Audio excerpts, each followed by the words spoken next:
Jean-François Paul de Gondi, Cardinal de Retz, was a French churchman, writer of memoirs, and agitator in the Fronde.The Florentine banking family of the Gondi had been introduced into France by Catherine de Medici. Catherine offered Jérome de Gondi in 1573 the chateau that he made the nucleus of the Château de Saint-Cloud. His hotel in the Faubourg Saint-Germain of Paris became the Hôtel de Condé in the following generation. The Gondi acquired great estates in Brittany and became connected with the noblest houses of the kingdom. Early life. Jean-François de Gondi was born in Montmirail, in the Brie region of northern France. He was the third son in his family, and according to Tallement des Arts was made a Knight of Malta on the very day of his birth. The death of his second brother, however, destined him for a closer connection with the church. The Retz side of his family had much church influence, and though young, Jean-François was not much attracted to the clergy. His family insisted that he join it.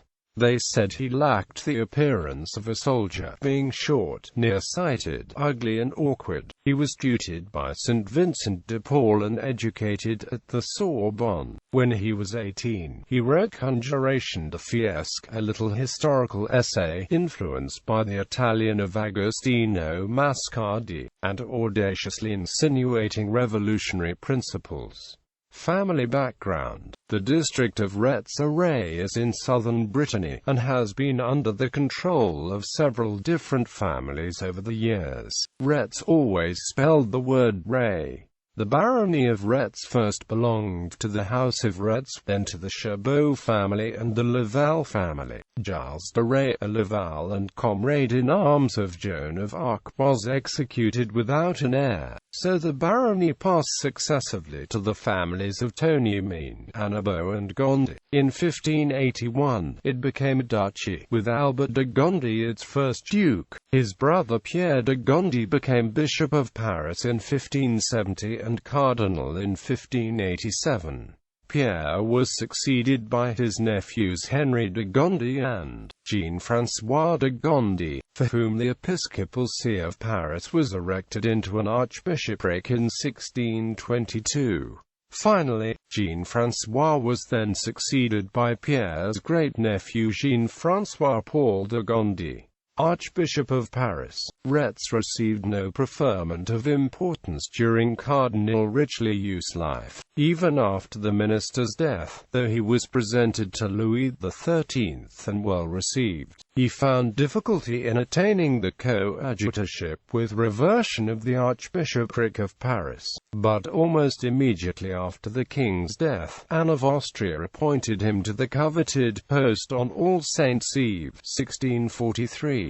Retz, who had, according to some accounts, already plotted against Richelieu, set himself to work to make the utmost political capital out of his position. His uncle had lived in great seclusion. Retz, on the contrary, gradually acquired a very great influence with the populace of the city. This influence he gradually turned against Cardinal Mazarin, which helped lead to the outbreak of the Fronde in October 1648. Of the two parties who joined the Fronde, Retz could only depend on the bourgeoisie of Paris. He had some speculative tendencies in favor of popular liberties, and even perhaps of republicanism, but represented no real political principle, which inevitably weakened his position. When the breakup of the Fronde came, he was left in the lurch, having more than once been in no small danger from his own party. However, because of a misapprehension on the part of Pope Innocent X, he had been made cardinal. In 1652, he was arrested and imprisoned, first at Vincennes, then at Nantes. He escaped after 2 years, and travelled through Europe.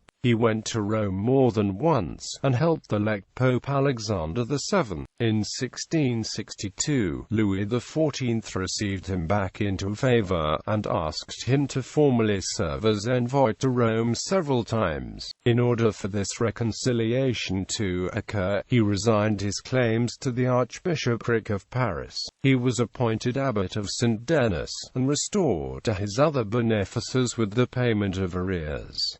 Later life. The last 17 years of Retz's life were passed partly in his diplomatic duties, partly in Paris, partly at his estate of Cornmercy, but mostly at Saint-Mahiel in Lorraine. His debts were enormous, and in 1675 he made over to his creditors all his income except 20,000 livres, and, as he said, to live for them. He did not succeed in living very long, however, for he died at Paris on the 24th of August 1679. During these last years he corresponded with Madame de Sévigné, a relative by marriage. Writings. During the last 10 years of his life, Retz wrote his memoirs, which go up to the year 1655. They are addressed in the form of narrative to a lady who is not known, though guesses have been made at her identity, some even suggesting Madame de Sévigné herself.